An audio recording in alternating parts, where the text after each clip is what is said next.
In a time when most news companies are frankly just trying to stay afloat, the New York Times is doing more than just surviving. It's absolutely thriving. We're going to break down their Q4 2025 earnings report to see exactly how they're pulling it off. Right? It's the big question on everyone's mind. You see local papers closing down, digital media is in a constant state of panic, and yet, the Gray Lady, as they call it, seems to have it all figured out. So what is their secret sauce?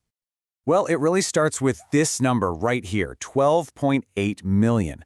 That's how many digital subscribers the Times had at the end of 2025. I mean, that is a massive audience that's paying them directly, something most media companies can only dream of. And get this, it's not just about subscriptions.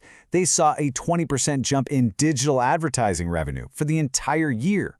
This isn't just staying alive. This is a seriously flourishing business that's firing on all cylinders. And here is the knockout punch. For the very first time, their total digital revenues for the year blew past the $2 billion mark. $2 billion! That's a huge milestone. And it's undeniable proof that their whole digital strategy is working and working big time. So how do they manage to hit these incredible numbers? Well, it's not some kind of magic trick. It's all built on a really powerful and surprisingly diverse foundation, their content engine. Think of it like a flywheel for growth that just keeps spinning faster and faster. And here's the key thing to understand. The New York Times isn't just a newspaper anymore, not by a long shot. They've very deliberately turned themselves into a whole collection of top-tier digital experiences, and each one acts as a magnet for a different type of person. Just think about this lineup. It's not random at all. You might come for the world-class, Pulitzer-winning news, sure, but maybe you're a huge sports fan. Well, The Athletic is your way in. Love games? Wordle and their other puzzles pull you in. Need a recipe? They've got you covered. Smart shopper? Wirecutter is your go-to. They've built all these different front doors into their world. And this quote from their CEO, Meredith Kopit Levien, just says it all. While so many other companies are cutting back, laying off journalists, the Times is doing the exact opposite. They're doubling down, investing in quality, because they know that makes what they offer even more valuable in a world full of noise. So, this incredible content engine creates this powerful one-two punch of revenue. On one side, you have the direct cash from subscriptions, and on the other, you have all the money coming in from advertising. So let's break down how each one of these works.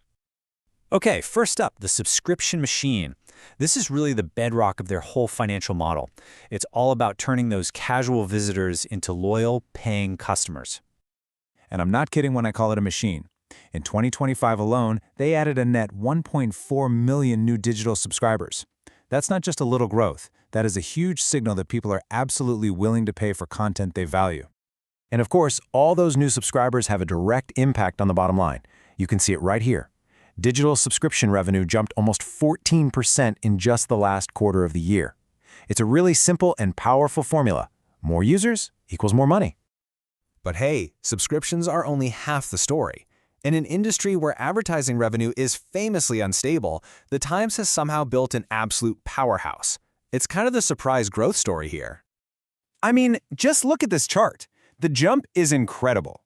In the fourth quarter, digital ad revenue leaped from about $118 million in 2024 to over $147 million in 2025. That is a nearly 25% increase in a single year. That's just phenomenal. So what's behind this? Well, it really boils down to two things. First, advertisers are lining up to reach the Times' huge, engaged audience. And second, the Times is getting really clever about creating new places to put ads across their entire portfolio, from news to games to cooking, you name it.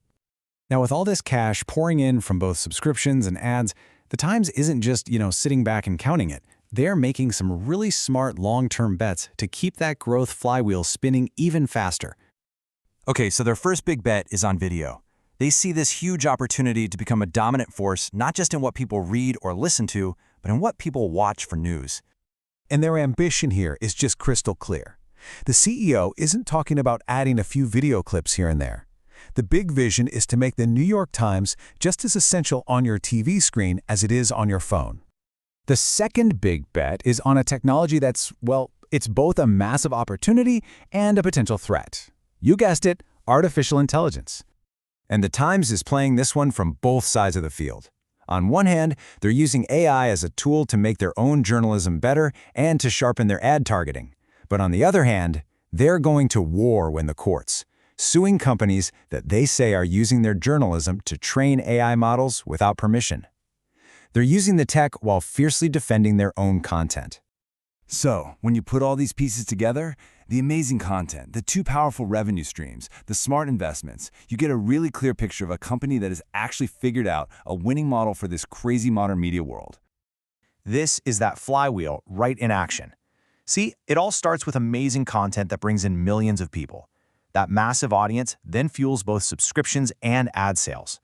Those two things together generate huge profits, and then they plow those profits right back into making the content even better in exploring new things like video and AI, which just starts the whole cycle over again, but bigger and stronger each time. Now, this whole flywheel doesn't run on its own, of course. It's expensive. The report mentions that operations costs jumped almost 10% in the fourth quarter alone. That's a pretty clear sign that investing in the best talent and the best technology, well, it doesn't come cheap. Which leaves us with the final and maybe the most important question. The New York Times has obviously built this incredibly powerful, profitable model. It's the envy of the entire industry. But given their unique brand and their sheer size, is this a playbook that anyone else can actually copy? Or have they just built a fortress that nobody else can get into?